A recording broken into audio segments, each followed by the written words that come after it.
السلام علیکم ورحمۃ اللہ وبرکاتہ۔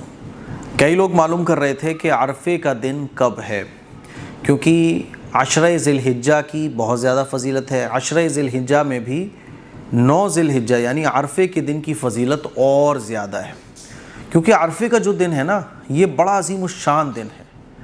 یہ ذی الحجہ کے مہینے کا سب سے بڑا دن ہے، اور اسی دن میں حج کا سب سے بڑا رکن وقوف عرفہ بھی ادا کیا جاتا ہے۔ اس دن حج کرنے جو لوگ گئے ہوتے ہیں وہ حاجی ہو جاتے ہیں، یہ سمجھ لیجئے کہ حج مکمل ہو جاتا ہے۔ تو عرفے کا دن اور عید الاضحیٰ اس سال 2025 میں پڑ رہی ہے سنیچر کو 7 جون۔ تو عید والے دن سے ایک دن پہلے کا جو دن ہوتا ہے وہ عرفے کا دن کہلاتا ہے۔ تو جمعے کے دن 6 جون کو عرفے کا دن ہمارے انڈیا اور ایشیا کے جتنے ممالک ہیں اس میں عرفے کا جو دن ہے وہ جمعے والے دن ہوگا، ٹھیک ہے۔ تو عرفے کا دن یہ بڑا عظیم الشان دن ہے۔ اس دن ہمیں روزہ رکھنا چاہیے۔ عشرہ ذی الحجہ میں روزہ رکھنے کی فضیلت ہے، اور عشرہ ذی الحجہ میں بھی 9 ذی الحجہ کی یعنی عرفے کے دن کے روزے کی بہت زیادہ فضیلت ہے۔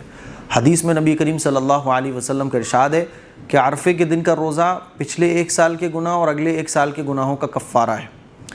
لیکن حاجیوں کو روزہ نہیں رکھنا چاہیے، کیونکہ حاجی لوگ جو ہے نا عرفات کے میدان میں ٹھہرتے ہیں، تو پورے دن ذکر و اذکار کرنا ہے، دعائیں مانگنی ہے، تو حاجیوں کے لیے روزہ رکھنا مستحب نہیں ہے۔ باقی جو لوگ حج نہیں کرنے گئے ہیں تو وہ عرفے کے دن کا روزہ رکھیں، یہ رکھنا ان کے لیے سنت ہے، مستحب ہے، ٹھیک ہے۔ تو اس دن آپ روزہ رکھ سکتے ہیں۔ اچھا، اب ایک سوال یہ بھی بہت پوچھا جاتا ہے کہ عرفے کا دن کس دن کو مانا جائے گا؟ اگر ہم جمعے کے حساب سے دیکھیں تو جمعے والے دن تو سعودی میں عید الاضحیٰ ہوگی، تو وہاں عید الاضحیٰ ہے اور ہم عرفے کا دن منا رہے ہوں، تو یہ عرفے کا دن کہاں رہا؟ کیونکہ اس میں بڑا اختلاف پایا جاتا ہے۔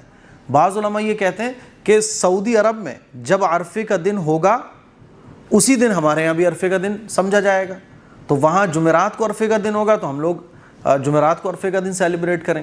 سیلیبریٹ مطلب دینی کام کرنے کے اعتبار سے، روزہ رکھنے کے اعتبار سے۔ تو اس سلسلے میں آپ میری بات یہ سمجھ لو کہ ہم ایشیا کے جو ملک ہیں وہ عام طور پر سعودی کی تاریخ سے ایک دن پیچھے چل رہے ہوتے ہیں، ٹھیک ہے۔ تو ہم لوگ یہ کر سکتے ہیں کہ 8 ذی الحجہ کو بھی روزہ رکھ لیں اور 9 ذی الحجہ کو بھی روزہ رکھ لیں، کیونکہ دیکھیے چاند کے حساب سے اللہ تعالیٰ نے عمل کرنے کی ہمیں توفیق دی ہے۔ مان لیجئے سعودی عرب میں ٹائمنگ کا فرق ہے، ہمارے یہاں اور سعودی عرب کے ٹائمنگ میں بہت بڑا فرق ہے۔ وہاں جب ظہر کی نماز ہوگی تو ضروری نہیں ہے کہ ہمارے یہاں بھی ظہر کا ٹائم ہو رہا ہو۔ تو اللہ تعالیٰ نے پوری دنیا کے اندر دنیا کے رہنے والے انسانوں کو یہ حکم دیا ہے کہ آپ لوگ جس ملک میں جو وقت ہوگا جس عبادت کا، تو وہ وقت ہی اس عبادت کا سمجھا جائے گا۔ جیسے ظہر کا ٹائم سعودی عرب میں جب ہوگا تو وہاں ظہر ہوگی، ہمارے یہاں جب ظہر کا ٹائم ہوگا تو ہم ظہر کا ٹائم سمجھیں گے۔ کہیں اگر مغرب ہو رہی ہوگی تو وہاں مغرب کی نماز پڑھی جائے گی، ہے نا۔ اگر ہمارے یہاں چاند آج دکھایا ہے تو ہم آج پہلی تاریخ مانیں گے، سعودی عرب میں جب چاند دکھے گا تو وہاں پہلی تاریخ مانی جائے گی۔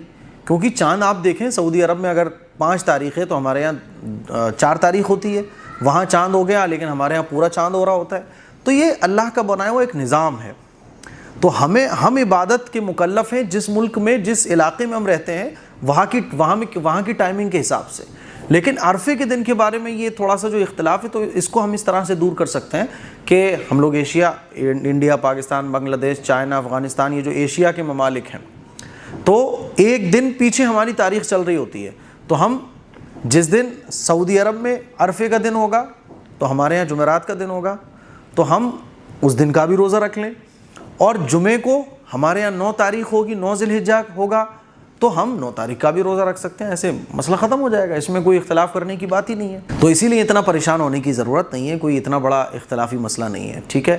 مجھے امید ہے کہ آپ کو یہ چند باتیں آپ کو سمجھ آ گئی ہوں گی، کیونکہ اس میں بڑا لوگ لڑتے رہتے ہیں، نہیں وہاں یوم عرفہ ہے تو یہاں پہ بھی یوم عرفہ مانا جائے گا، تو ٹھیک ہے مان لو، کیا پرابلم ہے؟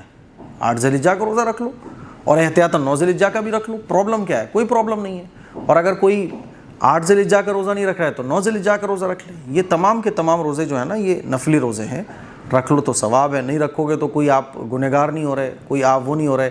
ہاں فضیلت سے محروم ہو جاؤ گے تو آپ دونوں دن کے روزے رکھ لو، مسئلہ ہی ختم ہو جائے گا۔ مجھے امید ہے کہ چند باتیں آپ کو سمجھ آ گئی ہوں گی۔ اس کلپ کو شیئر کیجیے، دوسروں تک پہنچائیں۔ السلام علیکم ورحمۃ اللہ وبرکاتہ۔